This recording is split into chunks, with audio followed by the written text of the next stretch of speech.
שאלה שהרבה פעמים משפחות שואלות את עצמם.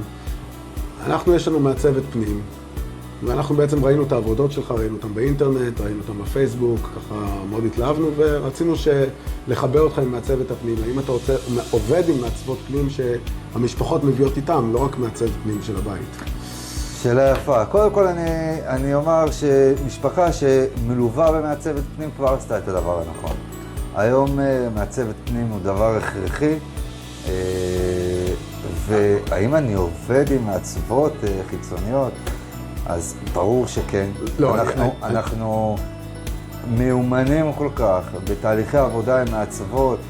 יש לנו, ואני אגלה לך סוד בינינו ולא ישודר, שבדרך כלל שלמשפחה מביאה את המעצב או מעצבת שלה, המעצבת הזו או המעצב הזה, הם נשארים לעבוד איתנו באופן מוחלט.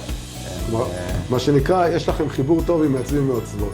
יש לנו חיבור טוב, יש לנו את הניסיון שהם צריכים. השאלה הזאת עולה כי הרבה פעמים יש נגרים אנחנו עובדים לבד, אל תביאו לנו מעצבים, שיגידו לנו וכולי.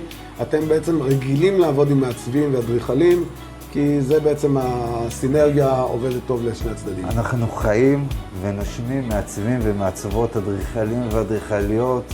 זה חלק בלתי נפרד מהנגריה שלנו, אם זה כאלה שמוכרים לנו כבר, אם זה כאלה שאנחנו הולכים איתם כבר שנים ביחד, ואם זה כאלה חדשים שהופכים להיות פה קבועים. מעולה.